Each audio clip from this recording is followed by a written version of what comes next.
बृहस्पतिवार के व्रत की विधि।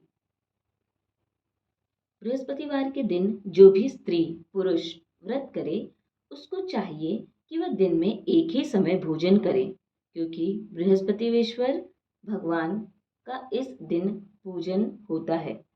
भोजन पीले चने की दाल आदि का करे, परंतु नमक नहीं खावे और पीले वस्त्र पहने। भोजन के भोजन के पीले ही फलों का प्रयोग करें। पीले चंदन से पूजन करें। पूजन के बाद प्रेम पूर्वक गुरु महाराज की कथा सुननी चाहिए। इस व्रत को करने से मन की इच्छाएं पूरी होती हैं और बृहस्पति महाराज प्रसन्न होते हैं। धन विद्या पुत्र तथा मनवांछित फलों की प्राप्ति होती है। परिवार में सुख तथा शांति रहती है। इसलिए यह व्रत सर्वश्रेष्ठ और अति फलदायक है, सब स्त्री व पुरुषों के लिए। इस व्रत में केले का पूजन करना चाहिए। कथा और पूजन के समय मन क्रम वचन से शुद्ध होकर जो इच्छा हो बृहस्पति देव से प्रार्थना करनी चाहिए। उसकी इच्छाओं को बृहस्पति देव अवश्य पूर्ण करते हैं, ऐसा मन में दृढ़ विश्वास रखना चाहिए। अतः बृहस्पतिवार व्रत कथा। एक समय की बात है कि भारतवर्ष में एक राजा राज्य करता था। वह बड़ा ही प्रतापी और दानी था। वह नित्य प्रति मंदिर में दर्शन करने जाता था। वह ब्राह्मण और गुरु की सेवा किया करता था। उसके दरवाजे से कोई भी निराश होकर नहीं लौटता था तथा वह प्रत्येक गुरुवार को व्रत रखता एवं पूजन करता था। हर एक दिन गरीबों की सहायता करता था, परंतु यह सब बातें उसकी रानी को अच्छी नहीं लगती थी। वह ना व्रत करती और ना किसी को एक पैसा तक दान में देती थी तथा राजा से भी ऐसा करने को मना किया करती थी। एक समय की बात है कि राजा तो शिकार खेलने वन को गए हुए थे। घर पर रानी और दासी थी। उस समय गुरु बृहस्पति देव एक साधु का रूप धारण कर राजा के दरवाजे पर भिक्षा मांगने गए। रानी से भिक्षा मांगी तो वह कहने लगी कि हे साधु महाराज, मैं इस दान और पुण्य से तंग आ गई हूँ। मेरे से तो घर का ही कार्य समाप्त नहीं होता। इस कार्य के लिए तो मेरे पति देव ही बहुत हैं। अब आप इस प्रकार की कृपा करें कि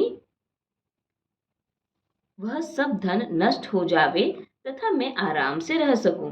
साधु बोले, हे देवी, तुम तो बड़ी विचित्र हो। संतान और धन से कोई दुखी नहीं होता है, इसको सभी चाहते हैं। पापी भी पुत्र और धन की इच्छा करता है। अगर आपके पास धन अधिक है तो भूखे मनुष्य को भोजन करवाओ, पानी पिलवाओ, ब्राह्मणों को दान दो, धर्मशाला बनवाओ, कुआं तालाब बावड़ी बाग बगीचों आदि की निर्माण करवाओ तथा निर्धन मनुष्यों की कुंवारी कन्याओं का विवाह करवाओ और अनेकों यज्ञादि धर्म करो। इस प्रकार के कर्मों से आपके कुल का और आपका नाम परलोक में सार्थक होगा एवं स्वर्ग की प्राप्ति होगी। मगर वह रानी इन बातों से खुश न हुई। वह बोली, हे साधु महाराज, मुझे ऐसे धन की भी आवश्यकता नहीं जिसको और मनुष्य को दान दूं तथा जिसको रखने संभालने में ही मेरा सारा समय बर्बाद हो जाए। साधु ने कहा, हे देवी, तुम्हारी ऐसी इच्छा है तो ऐसा ही होगा। मैं तुम्हें बताता हूँ, वैसा ही करना। बृहस्पतिवार के दिन घर को गोबर से लीपना, अपने केशों को धोना, केशों को धोते समय स्नान करना, राजा से कहना वह हजामत करवाए, भोजन में मांस मदिरा खाना, कपड़ा धोबी के यहाँ धुलने डालना। इस प्रकार 7 बृहस्पतिवार करने से तुम्हारा सब धन नष्ट हो जाएगा। यह कहकर वह साधु महाराज वहां से अंतर्ध्यान हो गए। रानी ने साधु के कहने के अनुसार वैसा ही किया। 3 बृहस्पतिवार ही बीते थे कि उसका समस्त धन संपत्ति नष्ट हो गया और भोजन के लिए दोनों समय परिवार तरसने लगा। तथा सांसारिक भोगों से दुखी रहने लगे। तब वह राजा रानी से कहने लगा कि रानी, तुम यहाँ पर रहो, मैं दूसरे देश को जाऊं, क्योंकि यहाँ पर मुझे सभी मनुष्य जानते हैं, इसलिए कोई कार्य भी नहीं कर सकता। देश चोरी परदेश भीख बराबर है। ऐसा कहकर राजा परदेश चला गया। वहां जंगल में जाता और लकड़ी काट कर लाता और शहर में बेचता। इस तरह जीवन व्यतीत करने लगा। इधर राजा के घर रानी और दासी दुखी रहने लगी। किसी दिन भोजन मिलता और किसी दिन जल पीकर ही रह जाती। एक समय रानी और दासी को 7 दिन बिना भोजन के व्यतीत हो गए। तो रानी ने अपनी दासी से कहा, हे दासी, यहाँ पास ही के नगर में मेरी बहन रहती है। वह बड़ी धनवान है। तू उसके पास जा और वहां से 5 सेर बेझर मांग कर ले आ, जिससे कुछ समय के लिए गुजर हो जाएगा। इस प्रकार रानी की आज्ञा मानकर दासी रानी की बहन के पास गई। तो रानी की बहन उस समय पूजन कर रही थी, क्योंकि उस रोज बृहस्पतिवार का दिन था। जब दासी ने रानी की बहन को देखा और उससे बोली, हे महारानी, मुझे तुम्हारी बहन ने भेजा है, मेरे लिए 5 सेर बेझर दे दो। इस प्रकार दासी ने अनेक बार कहा, परंतु रानी ने कुछ उत्तर नहीं दिया, क्योंकि वह उस समय बृहस्पतिवार की व्रत कथा सुन रही थी। इस प्रकार जब दासी को किसी प्रकार उत्तर नहीं मिला तो वह बहुत दुखी हुई और क्रोध भी आया और लौटकर अपने गांव और आ गई। रानी के पास आकर बोली, हे रानी, आपकी बहन बहुत ही धनी स्त्री है। वह छोटे लोगों से बात भी नहीं करती, क्योंकि मैंने उनसे कहा तो उसने कोई उत्तर नहीं दिया। मैं वापस चली आई। रानी बोली, हे दासी, इसमें उसका कोई दोष नहीं है। जब बुरे दिन आते हैं तब कोई सहारा नहीं देता। अच्छे बुरे का पता विपत्ति में ही लगता है। जो ईश्वर की इच्छा होगी वही होगा। वह सब हमारे भाग्य का दोष है। इधर उस रानी ने देखा कि मेरी बहन की दासी आई थी, परंतु मैं उससे नहीं बोली, इससे वह बहुत दुखी हुई होगी। यह सोच कथा को सुन और विष्णु भगवान का पूजन समाप्त कर वह रानी अपनी बहन के घर चल दी और जाकर अपनी बहन से कहने लगी कि हे बहन, मैं बृहस्पतिवार का व्रत कर रही थी। तुम्हारी दासी गई, परंतु जब तक कथा होती है तब तक ना उठते हैं और ना बोलते हैं, इसलिए मैं ना बोली। कहो दासी, क्यों गई थी? रानी बोली, बहन, हमारे अनाज नहीं था। वैसे तुमसे कोई बात छिपी नहीं है, इस कारण मैंने दासी को तुम्हारे पास 5 सेर बेझर लेने के लिए भेजा था। रानी बोली, बहन देखो, बृहस्पति भगवान सबकी मनोकामना पूर्ण करते हैं। देखो, शायद तुम्हारे घर में अनाज रखा हो। इस प्रकार का वचन जब रानी ने सुना तो घर के अंदर गई और वहां उसे एक घड़ा बेझर का भरा मिल गया। तब तो वह रानी और बांदी को बहुत ही दुखी हुई और दासी कहने लगी, हे रानी देखो, वैसे हमको जब नहीं मिलता तो हम रोज ही व्रत करते हैं। अगर इनसे व्रत की विधि और कथा पूछ ली जावे तो उसे हम भी किया करेंगे। तब उस रानी ने अपनी बहन से पूछा कि हे बहन, बृहस्पतिवार की कथा में चना की दाल मुनक्का से विष्णु भगवान का केले की जड़ में पूजन करे तथा दीपक जलावे, पीला भोजन करे तथा कहानी सुने। इस प्रकार करने से गुरु भगवान प्रसन्न होते हैं, अन्न पुत्र धन देते हैं, मनोकामना पूर्ण करते हैं। इस प्रकार रानी और दासी दोनों ने निश्चय किया कि बृहस्पति भगवान का पूजन जरूर करेंगे। 7 रोज बाद जब बृहस्पतिवार आया तो उन्होंने व्रत रखा। गुड़साल में जाकर चना गुड़ बीन लाई तथा उसकी डाल से केले की जड़ का तथा विष्णु भगवान का पूजन किया। अब भोजन पीला कहाँ से आवे? बेचारी बड़ी दुखी हुई, परंतु उन्होंने व्रत किया था, इस कारण गुरु भगवान प्रसन्न थे। 2 थालों में सुंदर पीला भोजन लेकर आए और दासी को देकर बोले, हे दासी, यह तुम्हारे और रानी के लिए भोजन है, तुम दोनों करना। दासी भोजन पाकर बड़ी प्रसन्न हुई और रानी से बोली, चलो रानी जी, भोजन कर लो। रानी को इस विषय में कुछ पता नहीं था, इसलिए वह दासी से बोली, तू ही भोजन कर, क्योंकि तू हमारी व्यर्थ में हंसी उड़ाती है। दासी बोली, एक महात्मा भोजन दे गया है। रानी कहने लगी, वह भोजन तेरे ही लिए दे गया है, तू ही भोजन कर। दासी ने कहा, वह महात्मा हम दोनों को 2 थालों में भोजन दे गया है, इसलिए हम और तुम दोनों ही साथ साथ भोजन करेंगी।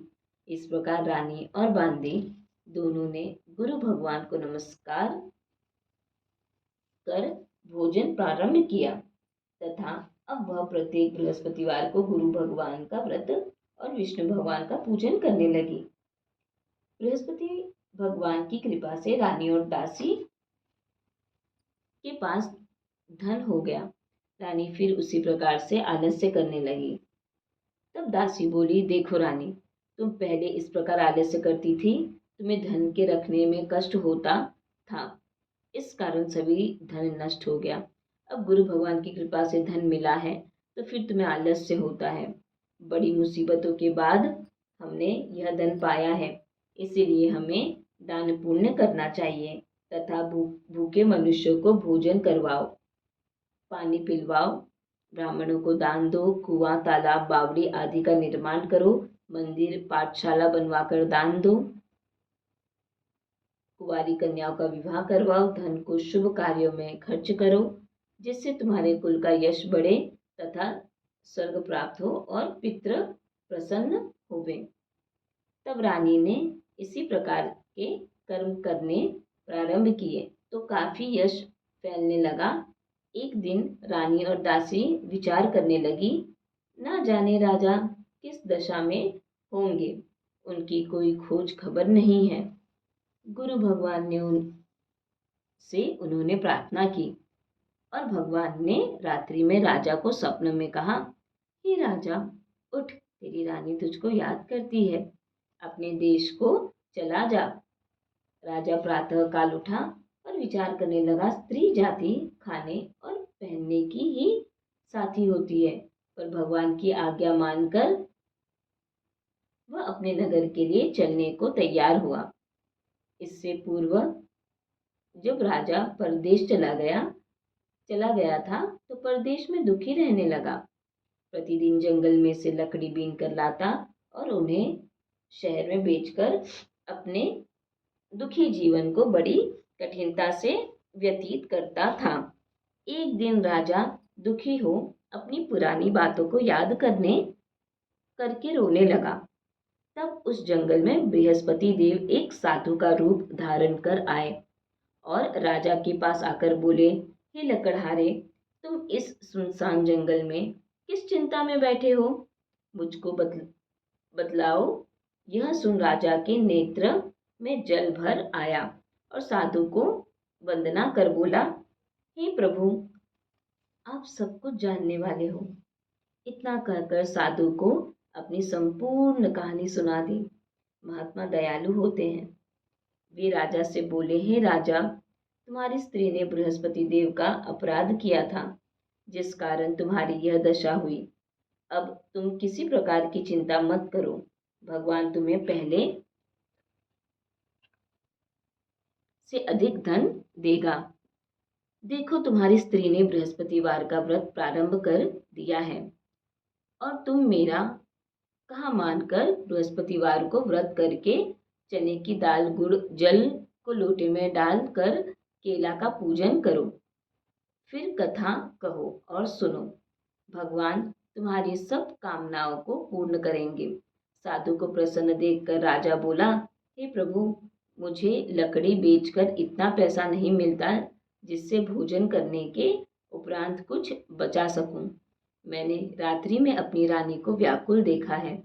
मेरे पास कुछ भी नहीं जिससे उसकी खबर मंगा सकूं, और फिर मैं कौन सी कहानी कहूं, यह मुझको कुछ भी मालूम नहीं है।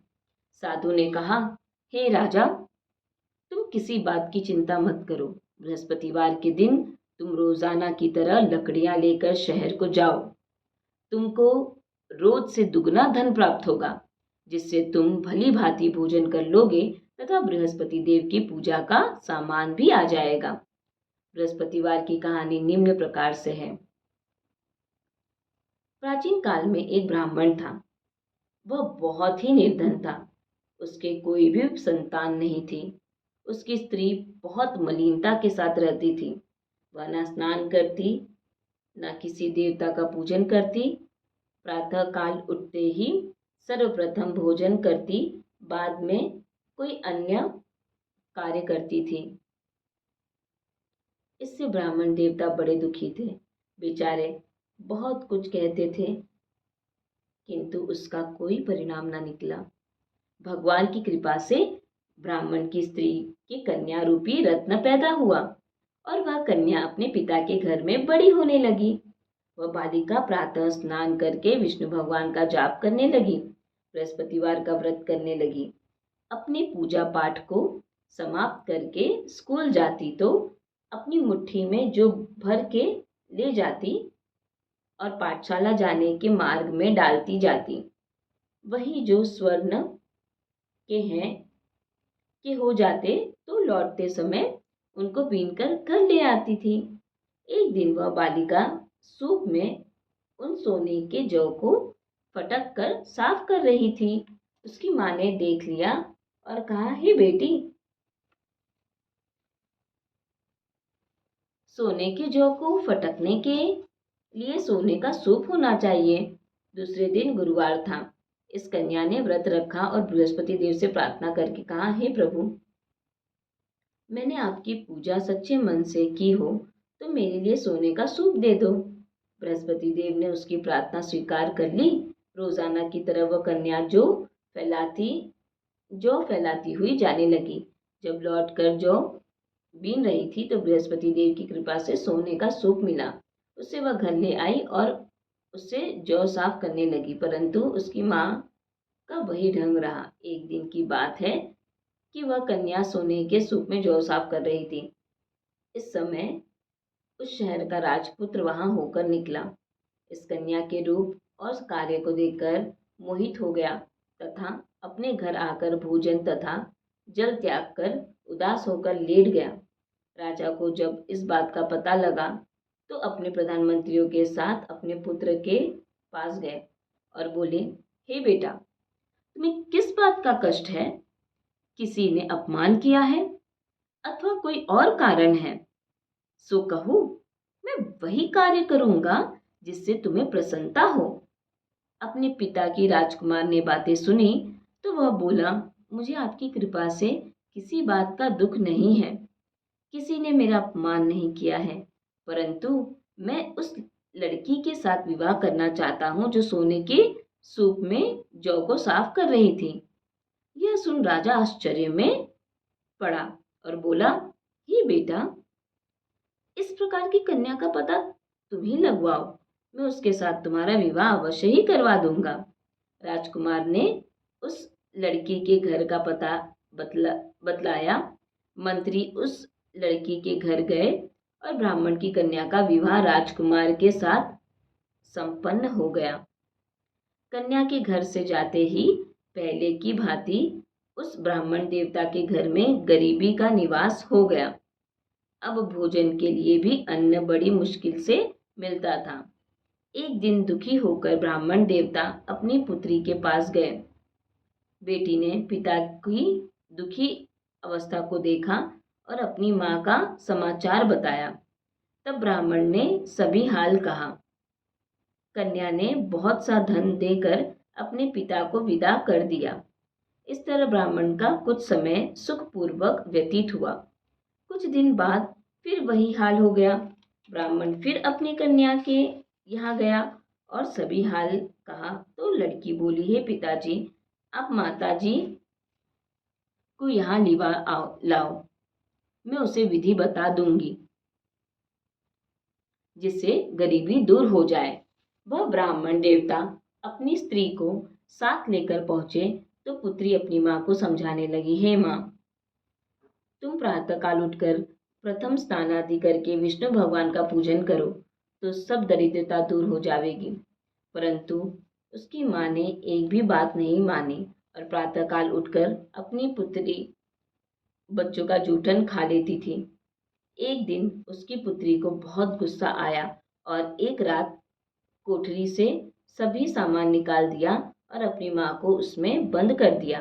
प्रातःकाल उसमें से निकाला तथा स्नान आदि करा के पूजा पाठ करवाया तो उसकी माँ की बुद्धि ठीक हो गई और फिर प्रत्येक बृहस्पतिवार वो व्रत रखने लगी। इस व्रत के प्रभाव से उसकी माँ भी बहुत ही धनवान तथा पुत्रवती हो गई और बृहस्पति जी के प्रभाव से स्वर्ग को प्राप्त हुई तथा वह ब्राह्मण भी सुख पूर्वक इस लोक के सुख भोग कर स्वर्ग को प्राप्त हुए। इस तरह कहानी कहकर साधु देवता वहां से लोप हो गए। धीरे धीरे समय व्यतीत होने पर फिर वही बृहस्पतिवार का दिन आया। राजा जंगल से लकड़ी काटकर किसी शहर में बेचने गया। उसे उस दिन और दिन से अधिक धन मिला। राजा ने चना गुड़ आदि लाकर बृहस्पतिवार का व्रत किया। उस दिन से उसके सभी क्लेश दूर हुए। परंतु जब दोबारा गुरुवार का दिन आया तो बृहस्पतिवार का व्रत करना भूल गया। इस कारण बृहस्पति भगवान नाराज हो गए। उस दिन उस नगर के राजा ने विशाल यज्ञ का आयोजन किया तथा शहर में यह घोषणा करा दी कि कोई भी मनुष्य अपने घर भोजन ना बनावे तथा आग भी जलावे, समस्त लोग मेरे यहाँ भोजन करने आवे। इस आज्ञा को जो ना मानेगा उसके लिए फांसी की सजा दी जाएगी। इस तरह की घोषणा संपूर्ण नगर में करवा दी गई। राजा की आज्ञा अनुसार शहर के सभी लोग भोजन करने गए, लेकिन लकड़हारा कुछ देर से पहुंचा, इसलिए राजा उसको अपने साथ घर लिवा ले गए और ले जाकर भोजन करा रहे थे तो रानी की दृष्टि उस कुटी पर पड़ी जिस पर उसका हार लटका हुआ था। वह वहां पर दिखाई नहीं दिया। रानी ने निश्चय किया कि मेरा हार इस मनुष्य ने चुरा लिया है। उसी समय पुलिस बुलवाकर उसको जेल खाने में डलवा दिया। जब राजा जेल खाने में गया तो बहुत दुखी होकर विचार करने लगा कि न जाने कौन से पूर्व जन्म के कर्म से मेरे लिए दुख प्राप्त हुआ है और उसी साधु को याद करने लगा जो कि जंगल में मिला था। उसी समय तत्काल बृहस्पति देव साधु के रूप में प्रकट हो गए और उसकी दशा को देखकर कहने लगे, अरे मूर्ख, तूने बृहस्पति देवता की कथा नहीं की, इसी कारण तुम्हें दुख प्राप्त हुआ है। अब चिंता मत कर, बृहस्पतिवार के दिन जेल खाने के दरवाजे पर 4 पैसा पड़े मिलेंगे, उनसे तू बृहस्पति देव की पूजा करना, तेरे सभी कष्ट दूर हो जाएंगे। बृहस्पतिवार के रोज उसे 4 पैसे मिले। राजा ने कथा कही।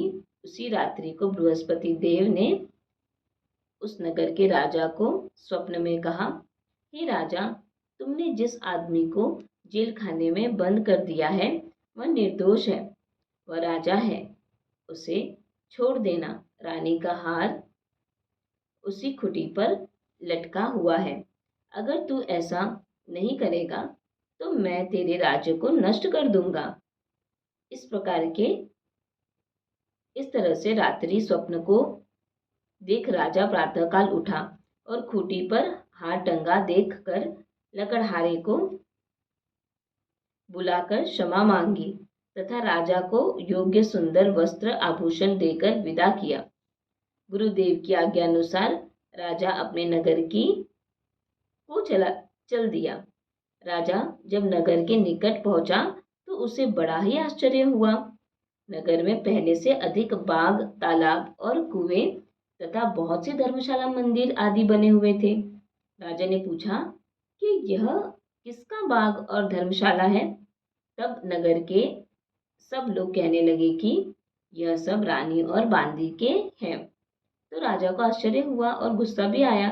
जब रानी ने यह खबर सुनी कि राजा आ रहे हैं तो उसने बांदी से कहा कि हे दासी, देख राजा हमको कितनी बुरी हालत में छोड़ गए थे। वह हमारी ऐसी हालत देखकर लौट ना जाए, इसलिए तू दरवाजे पर खड़ी हो जा। आज्ञानुसार दासी दरवाजे पर खड़ी हो गई और राजा आए तो उन्हें अपने साथ लिवा लाई।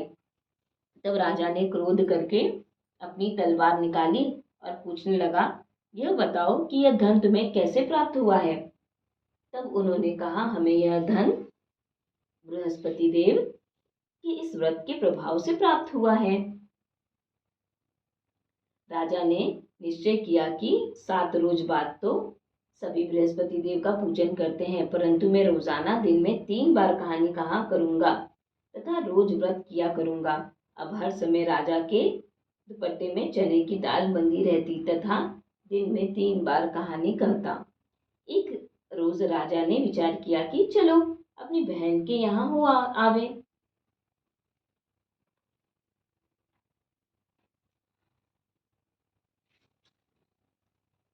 इस तरह निश्चय कर राजा घोड़े पर सवार हो अपनी बहन के यहाँ चलने लगा।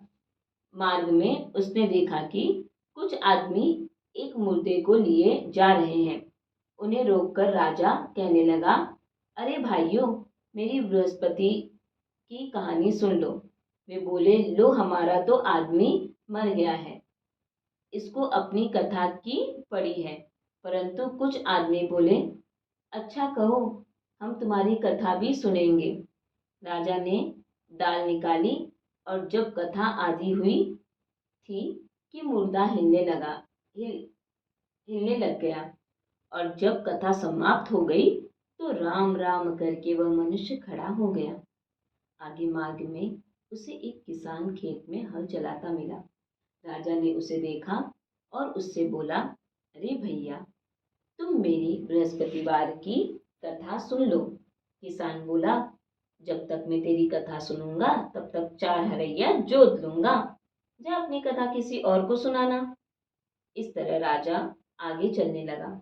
राजा के हटते ही बैल पछाड़ खाकर गिर गए तथा उसके पेट में बहुत जोर से दर्द होने लगा। उस समय उसकी माँ रोटी लेकर आई। उसने जब यह देखा तो अपने पुत्र से सब हाल पूछा और बेटे ने सभी हाल कह दिया। तो बुढ़िया दौड़ी दौड़ी उस घुड़सवार के पास गई और उससे बोली, मैं तेरी कथा सुनूंगी, तू अपनी कथा मेरे खेत पर ही चलकर कहना। राजा ने बुढ़िया के खेत पर जाकर कथा कही, जिसके सुनते ही वह बैल खड़े हुए तथा किसान के पेट का दर्द बंद हो गया। राजा अपनी बहन के घर पहुंच गया। बहन ने भाई की खूब मेहमानी की। दूसरे रोज प्रातःकाल राजा जगा तो वह देखने लगा कि सब लोग भोजन कर रहे हैं। राजा ने अपनी बहन से कहा कि ऐसा कोई मनुष्य है जिसने भोजन नहीं किया हो, मेरी बृहस्पतिवार की कथा सुन ले। बहन बोली, हे भैया, यह देश ऐसा ही है, पहले यहाँ लोग भोजन करते हैं, बाद में अन्य काम करते हैं। अगर कोई पड़ोस में हो तो देख आऊं। वह ऐसा कहकर देखने चली, परंतु उसे कोई भी ऐसा व्यक्ति नहीं मिला जिसने भोजन ना किया हो। अतः वह एक कुम्हार के घर गई जिसका लड़का बीमार था। उसे मालूम हुआ कि उनके यहाँ 3 रोज से किसी ने भोजन नहीं किया है। रानी ने अपने भाई की कथा सुनने के लिए कुम्हार से कहा। वह तैयार हो गया। राजा ने जाकर बृहस्पतिवार की कथा कही, जिसको सुनकर उसका लड़का ठीक हो गया। अब तो राजा की प्रशंसा होने लगी। एक दिन राजा ने अपनी बहन से कहा कि हे बहन, हम अपने घर को जाएंगे, तुम भी तैयार हो जाओ। राजा की बहन ने अपनी सास से कही।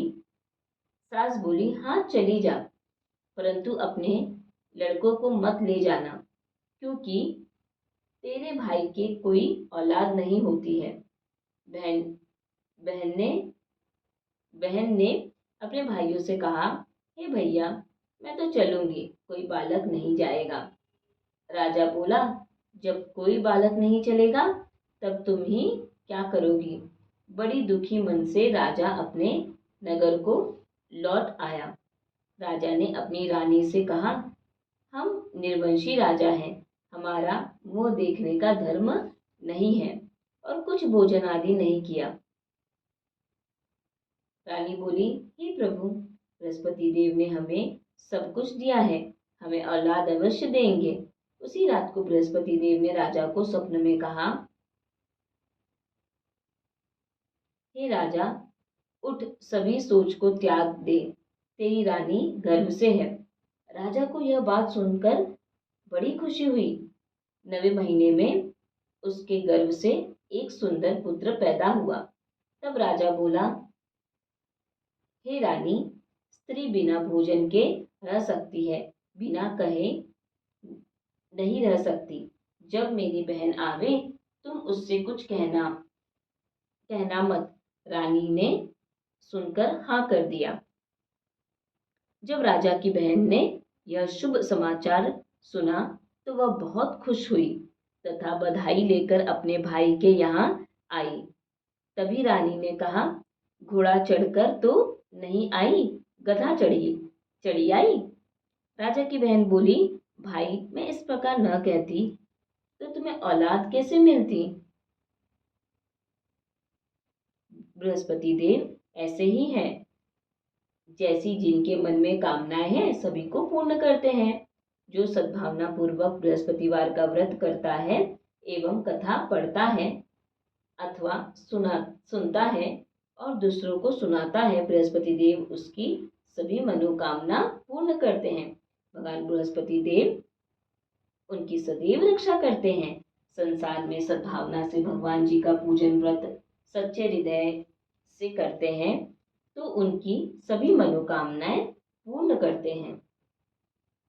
जैसी सच्ची भावना से रानी और राजा ने उसकी कथा का गुणगान किया था, उनकी सभी इच्छाएं बृहस्पति देव जी ने पूर्ण की। इसलिए सब कथा सुनने के बाद प्रसाद लेकर जाना चाहिए। हृदय से उनका मनन करते हुए जयकारा बोलना चाहिए।